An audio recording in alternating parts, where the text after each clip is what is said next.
있습니다. 기도하며 준비하시길 바라고요. 교우 소식을 보시면 우리 최칠인 장로님, 박영란 권사님의 아들인 최민석 군이 돌아오는 토요일에 서울 영등포구에서 결혼식이 있습니다. 전세버스는 교회 앞 도로에서 토요일 오후 1시 30분에 정확하게 출발하니까 함께 동참하실 분들은 시간을 꼭 지켜서 오셔서 탑승하시기를 바랍니다.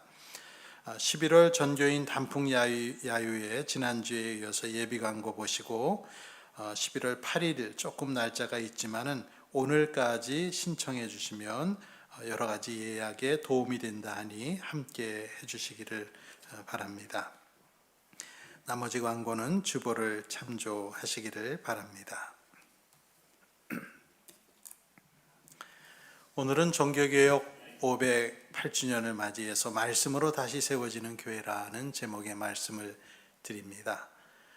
로마를 여행하는 여행객들이 꼭 방문하는 곳이 바티칸 시티의 시스티나 성당을 갑니다.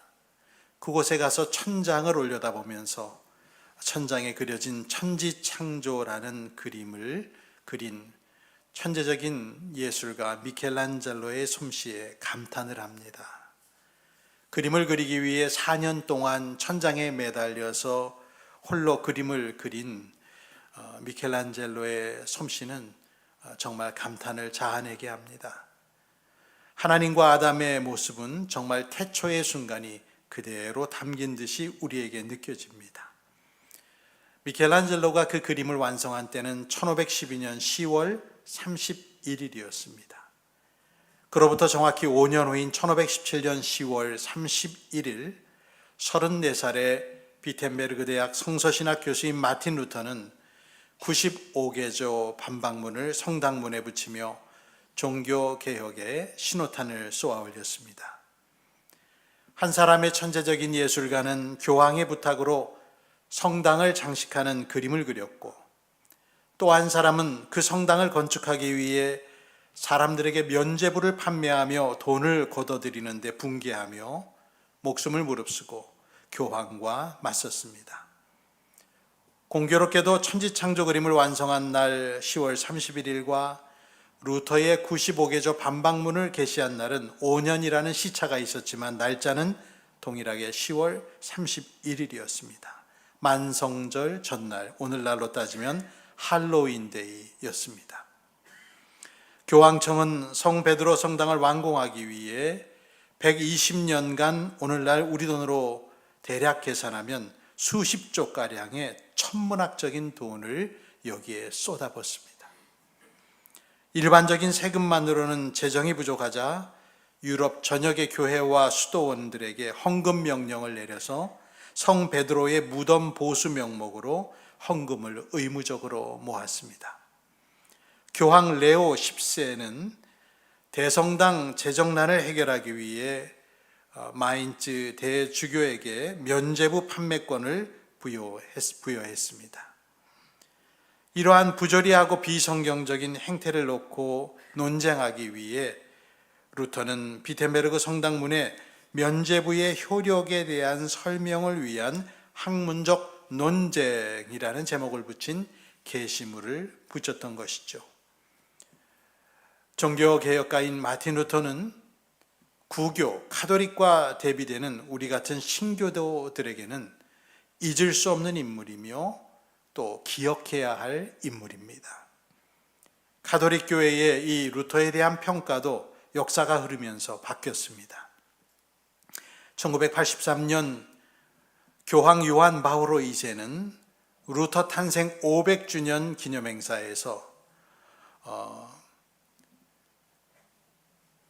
루터의 깊은 신앙적 열정과 성경 중심의 삶을 긍정적으로 평가한다라고 말했고, 프란치스코 교황은 종교개혁 500주년 기념행사에서 루터교 지도자들과 공동예배를 드리며 루터를 언급하기를 루터는 교회 안의 부패를 직시한 신앙의 증인이었다라고 말을 하며 루터의 개혁운동은 교회 쇄신을 향한 진정한 의도에서 비롯되었다라고 프란치스코 교황은 평가했습니다.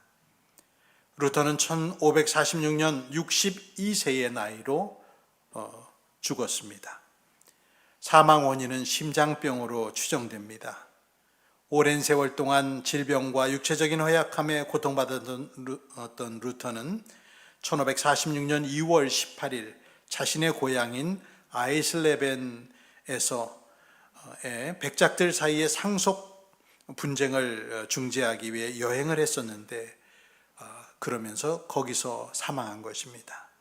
그 장소는 어린 시절 자신이 유아 세례를 받았던 장소와 아주 가까운 곳이었습니다. 사망하기 전 가슴 통증을 호소했고 당일 새벽에 숨을 거뒀는데 여러 사람의 지인이 루터의 임종을 지켰습니다. 친구이며 신학자인 유스투스 요나스가 루터에게 사랑하는 목사님, 당신은 여전히 하나님의 아들 우리 구주요 구속자이신 그리스도를 붙들고 계십니까? 라고 묻자 루터는 또렷한 목소리로 오, 그렇습니다. 라고 대답했습니다.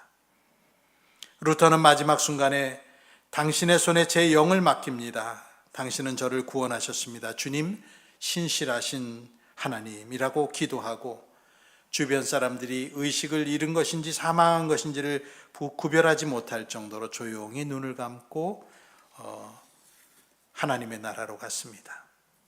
루터가 사망한 직후에 로마 가톨릭 교회에서는 루터가 술에 취해 죽었다거나 심지어 목매달아 자살해 죽었다는 허위 소책자를 대량으로 만들어 유포를 시켰습니다. 루터가 태어날 때는 로마 가톨릭 교회가 지배하는 세상에서 태어났지만 루터가 눈을 감을 즈음에는 가톨릭 교회는 무너져가고 있었습니다.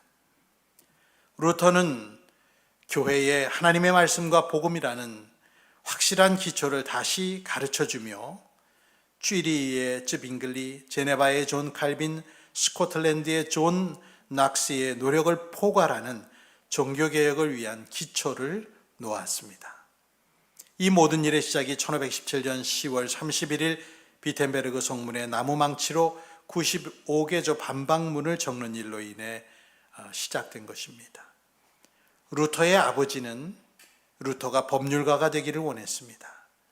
그러나 하나님은 루터를 교회의 말씀을 회복하게 하는 전령으로 사용하셨습니다.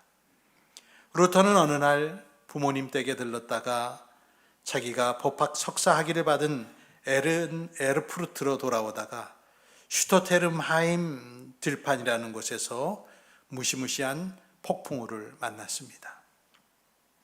루터는 그날을 후에 회고하기를 하늘에서 벼락이 내리치고 땅은 흔들렸으며 나의 주위는 불빛으로 가득했다라고 말했습니다. 낙뢰가 루터 곁에 떨어졌고 말이 쓰러지면서 자신도 진흙 속에 넘어졌다고 전해집니다.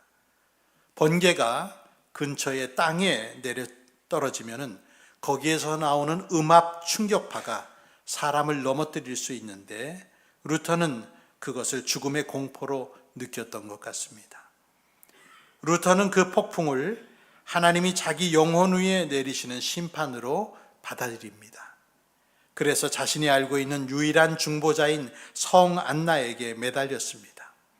성 안나여, 저를 도와주소서. 그러면 제가 수도승이 되겠습니다. 루터는 폭풍이 가라앉자 자신의 맹세대로 수도승이 되었습니다. 수도 원장인 요한 폰 슈타우피즈는 이 젊은 수도승이 교회에 큰 공헌을 할 가능성이 있음을 깨달았습니다. 그래서 로마 순례 여행을 떠날 것을 루터에게 지시했습니다. 그러나 루터가 로마에서 발견한 것은 온갖 위선과 거칠애와 궤변이 난무하는 추악한 모습이었습니다. 그래서 더욱 큰 환멸감만을 느꼈습니다. 루터는 신학 석사에 이어 신학 박사 학위를 받고 신학 강의를 시작했습니다. 그러다가 사도 바울의 서신서를 읽고 교부 어거스틴의 글을 읽으며 의를 요구하시는 하나님의 말씀 때문에 큰 괴로움을 느꼈습니다. 그런 과정을 통해 루터는 지금으로부터 508년 전인 1517년 10월 31일 오늘날 우리가 할로윈 데이라고 부르는 그 만성절 전날에 반박문을 계시했던 것이죠. 만성절 전날 순례자들은 줄을 지어서 교회 안에 보관된 성인들의 유고를 앞을 지나가면서 하나님의 의로운 요구를 만족시키려는 소망으로 이 성인들의 남아있는 공로, 잉여 공로를 의지하곤 했습니다. 사람들의 왕래가 많은 만성절 절기에 루터는 지각 있는 사람들이 이 구원을 사고파는 문제를 놓고 고민하도록 논쟁을 일으킬 생각으로 95개조 반박문을 교회 문에 나무망치로 박은 것이죠. 당시에 나무문으로 된 이 문은 단순한 출입문이 아니었고 대학교의 공적 게시판 역할도 했었습니다. 루터가 교수로 있던 비텐베르그 대학교는 이 성 비텐베르그 교회와 연결되어 있었고 학문적 논문이나 신학적 토론 주제를 알릴 때 이 문에다가 게시하는 것이 관례였습니다. 따라서 95개조 이 반박문을 게시하는 행위는 폭동적 악의적 행동이 아니라 정상적인 학문적 토론 요청이었습니다.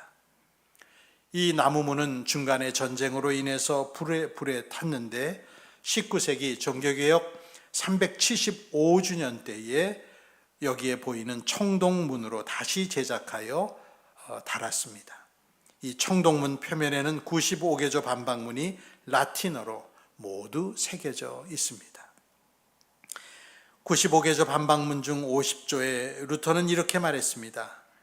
그리스도인들은 만일 교황이 면죄부를 퍼뜨리는 자들의 강제징수 행위를 알고 있다면 그는 성 베드로 성당을 양떼들의 가죽과 살과 뼈로 건축하느니 차라리 잿더미로 만드는 것이 낫다고 배워야 한다라는 강력한 말을 썼습니다. 당시의 교황인 레오 10세는 루터를 무시했습니다.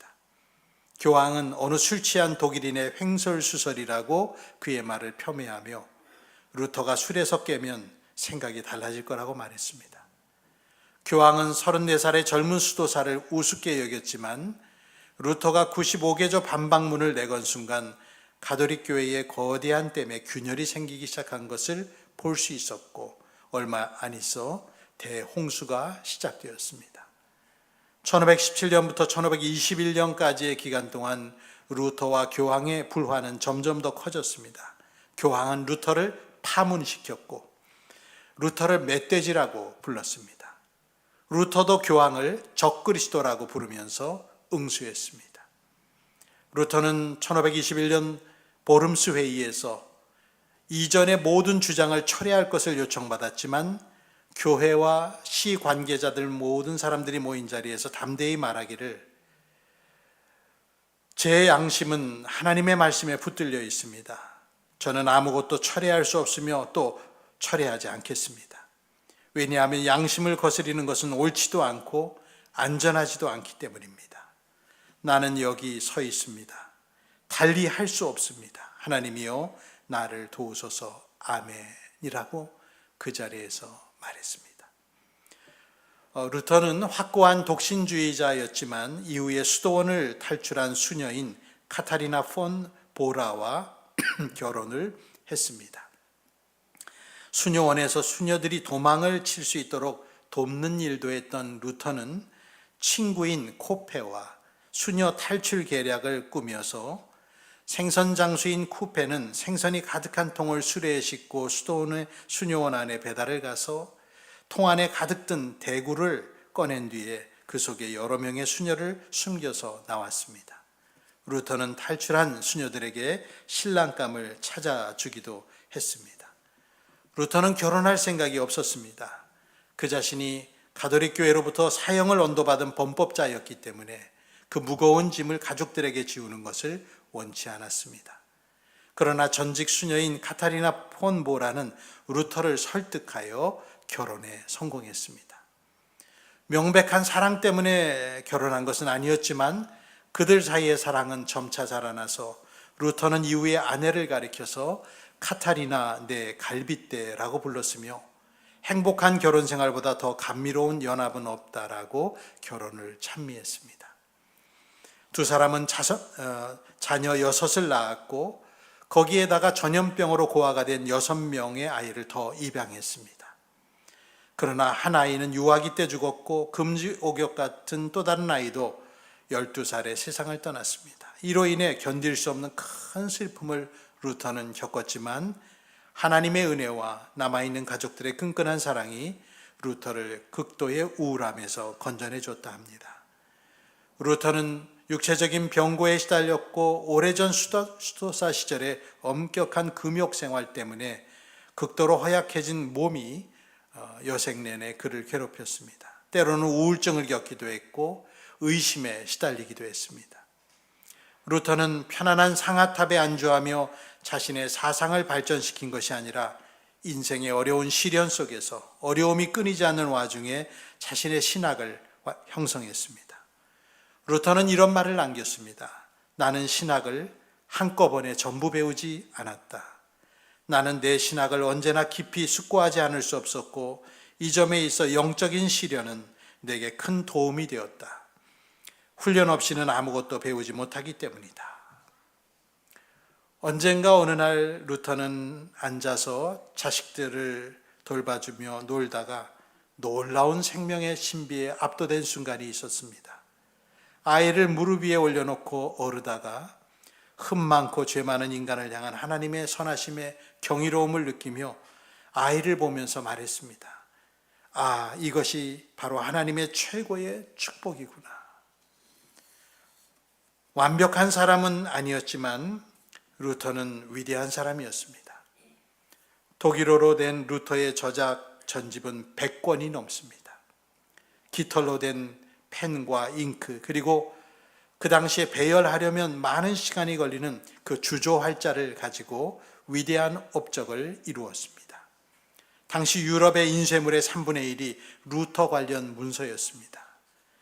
그래서 역사는 평가하기를 신학과 기술의 결합이 역사적 변혁을 일으킨 최초의 사례로 루터가 글을 써서 발명된 인쇄기술로 문서를 만든 것을 평가하고 있습니다. 루터도 그러했지만 종교개혁 시대는 하나님의 말씀에 충실하기를 갈망하는 사람들에게 도전의 시대였습니다. 그들은 논쟁하고 글을 쓰고 설교했고 기도했으며 또 감옥에 갇혔습니다. 자신이 믿는 바를 위해 목숨을 바치는 사람들이 주르리였습니다. 루터가 95개조 반박문을 내걸 때 8살이었던 존 칼빈 같은 인물도 평생 루터를 만나본 일은 없으나 루터와 서신으로 왕래하며 종교개혁의 신앙관과 연대해서 유럽과 나중에는 영국까지 개혁주의의 파도를 넓게 전하는 인물로 칼빈은 쓰임받았습니다.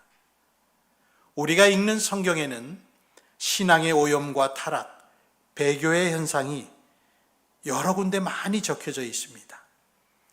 여호와 하나님을 섬기는 사람들이 16세기 중세 시대에만 타락한 것은 아닙니다. 신앙의 타락을 보여주는 대표적인 인물은 구약시대 유다 왕이었던 므낫세일 것입니다. 그보다도 신앙적으로 타락하고 악한 사람은 보기 힘들 정도였는데 최악의 인물이었습니다. 놀라운 것은 이런 최악의 왕이 최선의 임금이었던 히스기야의 아들로 태어났다는 것입니다. 12살의 왕위에 오른 므낫세 왕은 아버지가 이룬 종교개혁을 다 무너뜨리고 이스라엘 역사에서 보기 드문 겁없는 우상숭배를 과감하게 저질렀습니다. 열왕기하 21장에 기록된 므낫세 왕의 신앙적 타락은 먼저는 아버지가 헐어버렸던 미신적 신앙의 근원지인 산당들을 다시 세운 일로 시작해서 하늘의 1월 성신을 섬기는 이 아시리아의 천체 숭배를 도입하는 일로 나타났습니다. 가장 충격적인 타락은 예루살렘 성전 안에까지 우상을 들여놨습니다. 그리고 성전 안팎의 뜰에 별과 달과 해를 섬기는 제단들을 쌓아놨습니다. 악행은 여기서 그친 게 아니라 자기 아들들을 불살라 바치는 행위를 하는 몰렉 신을 섬기는 자들의 행위를 따라하고 점을 치고 사수를 행하고 악령과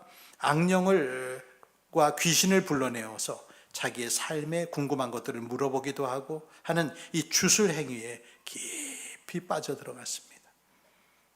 과거나 지금이나 통치자가 주술행위에 빠지면 나라는 희망이 없습니다. 황현이 기록한 매천야록 같은 우리나라의 기록을 보면 조선말 명성황후가 진령군이라는 무당을 매우 가까이 했죠. 왕실을 위해 각종 굿과 제의를 행했고 심지어는 금강산 1만 2천 봉 봉우리마다 쌀과 돈을 바치라는 말을 했다는 설이 전해져 내려오고 있습니다. 므낫세 왕의 우상숭배와 주술적인 행위, 아들을 불살라 바치는 반인륜적 행위로 이스라엘은 삽시간에 이방민족보다 못한 처지가 됐습니다. 오늘 우리가 읽은 말씀 속에 21장 9절에 보면 므낫세 왕을 가리켜 이렇게 말하죠. 주님께서 이스라엘 자손의 면전에서 멸망시킨 그 이방 민족들보다 더 악한 일을 하도록 백성을 인도하였다. 므낫세가 다스린 기간은 55년의 긴 세월이었는데 암흑의 시대, 절망의 시대가 아니었겠습니까? 므낫세가 드디어 죽고 아들 아몬이 왕이 됐지만 그 아들도 아버지 므낫세의 불신앙의 길을 그대로 달려갔습니다. 그러다가 2년 만에 궁 안에서 자기 신하들에게 살해당했습니다. 그에게 남은 8살의 아들 요시야, 하나님은 이 어린 8살 임금에게 31년간 나라를 다스리게 해주시고 요시야를 통하여 망가진 이스라엘의 신앙을 회복시켜 주셨습니다. 위대한 신앙의 개혁자 요시야 왕이 이렇게 해서 세상에 나온 것입니다. 요시야 왕이 행한 개혁을 한번 보십시오. 열왕기하 23장 24절 25절 우리 같이 읽어보겠습니다. 요시야는 대제사장 hil기야가 주님의 성전에서 발견한 책에 기록된 율법의 말씀을 지키려고 유다 땅과 예루살렘에서 신접한 자와 박수와 드라빔과 우상과 모든 혐오스러운 것들을 눈에 보이는 대로 다 없애버렸다. 이와 같이 마음을 다 기울이고 생명을 다하고 힘을 다 기울여 모세의 율법을 지키며 주님께로 돌이킨 왕은 이전에도 없었고 그 뒤로도 다시 나타나지 않았다. 요시야는 할아버지가 유다의 최악의 왕인 것을 잊어버리게 할 만큼 믿음의 일을 시작했는데 그의 나이 26살에 대제사장 hil기야가 성전에서 발견한 율법책을 본 후에 그 말씀을 듣고 회개하며 말씀을 가슴에 품었습니다. 성경을 처음 발견했을 때 그걸 듣고 옷을 찢고 통곡하며 기도하는 그의 모습에 하나님의 진노는 요시야 왕 당대에는 멈추게 되었습니다.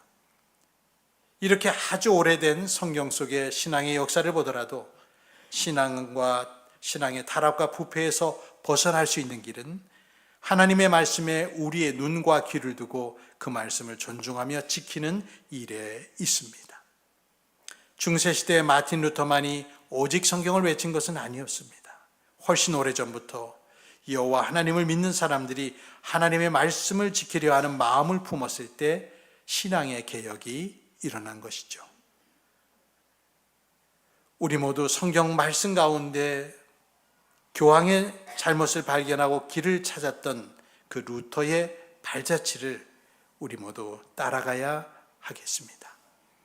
2017년 10월 달, 지금으로부터 한 8년 전쯤에 루터교 신학교 교수인 말테리노 교수님을 만나볼 수 있었습니다.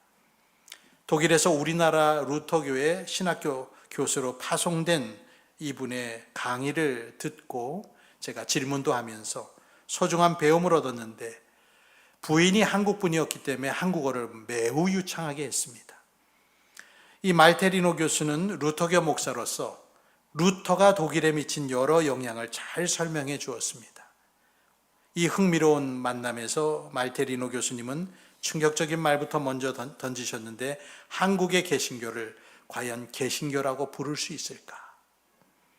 말테리노 교수는 한국 개신교회와 500년 전 천주교회와의 공통점 10가지를 말을 해주셨습니다. 그걸 일일이 제가 인용하지는 않겠지만 그 10가지의 것을 볼 때에 종교개혁 당시의 천주교와 지금 한국교회가 너무나 유사하다는 것입니다. 이 말은 한국 개신교회가 종교개혁을 충분히 실천하지 않았다는 말입니다. 그래서 오늘의 한국교회를 개신교회로 보기가 매우 어렵다라고 그분이 말한 것이죠. 말씀을 맺습니다. 예수님께서 아름다운 예루살렘 성전을 떠나가실 때 제자 중 한 사람이 감탄사를 연발했습니다. 선생님 보십시오. 이 얼마나 굉장한 돌이고 얼마나 굉장한 건물입니까? 예수님은 제자와 함께 놀라지 않으셨습니다. 오히려 그들을 보고 그들이 감탄에 맞지 않는 아름답고 굉장한 성전의 이 돌 위에 돌 하나도 남지 않고 철저히 파괴될 것임을 마가복음 13장 2절에 말씀해 주셨습니다. 그리고 그 말씀은 주후 70년에 그대로 이루어져서 오늘날 현재 예루살렘에는 과거의 성전 건물의 자취를 찾아볼 수 없습니다. 현재 남아있는 예루살렘의 통곡의 벽은 성전이 있던 성전산 전체를 떠받치는 축대, 서쪽 옹벽입니다. 그마저도 우리가 보는 아랫부분에서 7단까지만 예수님 당시에 건축한 축대고 7단 위의 것은 후대에 다 쌓여진 것입니다. 때문에 성전 자체도 돌 하나도 남아있지 않습니다. 교회는 웅장한 예배당 건물을 자랑하면 안 됩니다. 오늘날 그런 일에 매료된 일부 교회들이 있습니다. 심지어 사회법을 어기면서도 예배당을 확장하여 세간의 지탄을 받기도 합니다. 이는 통일교가 가평의 산속에 미국 백악관의 짝퉁 같은 우스꽝스러운 모습의 자기들의 궁전을 세우고 그 지역을 지상천국의 모델로 삼은 모습이나 다를 바 없습니다.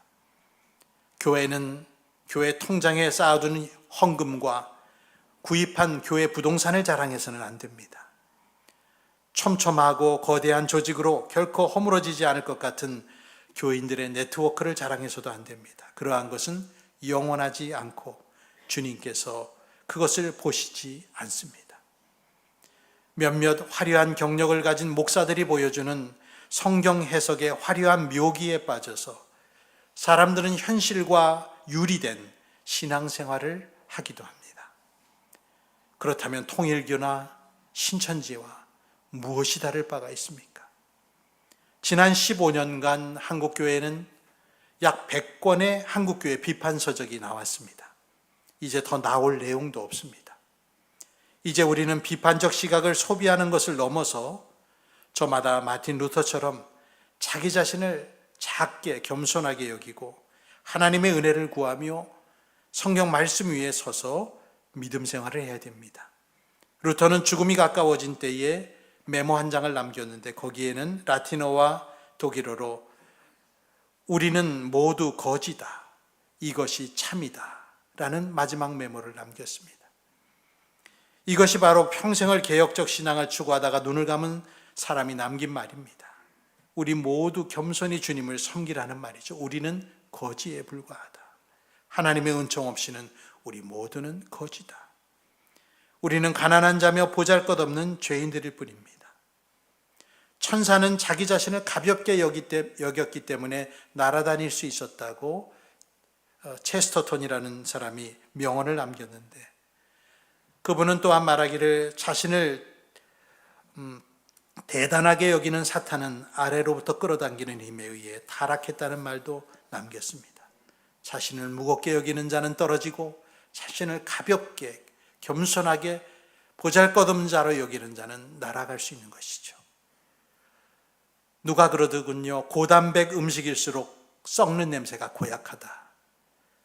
성결해야 될 교회가 부패하면 그 냄새는 천지를 뒤덮습니다. 요즘은 기독교를 많은 사람들이 개독교라고 부르는 수치의 시대에 기독교인들이 살고 있습니다. 어쩌면 지금은 중세시대에 뺨을 칠 만큼의 신앙적인 타락의 시대가 아닐까도 생각해 봅니다. 우리 모두 깨어서 말씀을 듣고 지키는 기본으로 돌아가야 될 때입니다.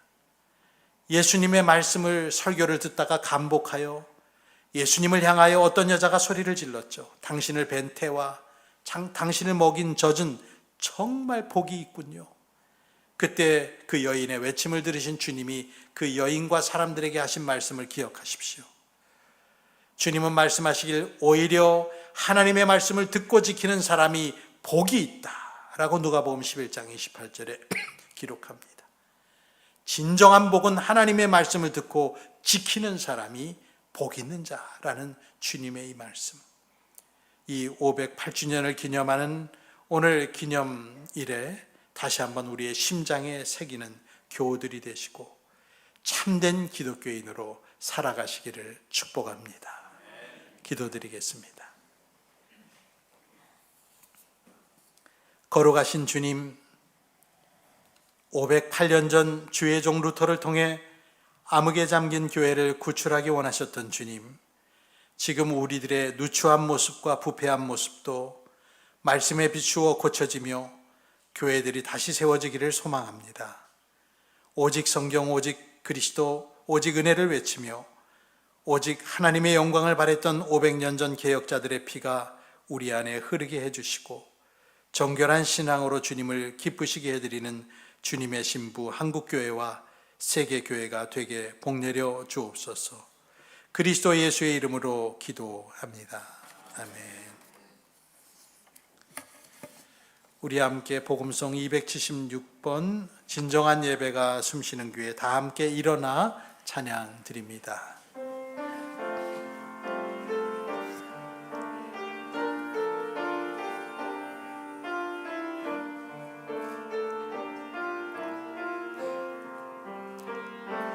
진정한 예배가 숨쉬는 교회, 주님이 주인 되시는 교회, 믿음의 기도가 쌓이는 교회, 최고의 찬양을 드리는 교회, 말씀이 살아 움직이는 교회, 성도의 사랑이 넘치는 교회, 섬김과 헌신이 기쁨이 되어 열매 맺는 아름다운 교회,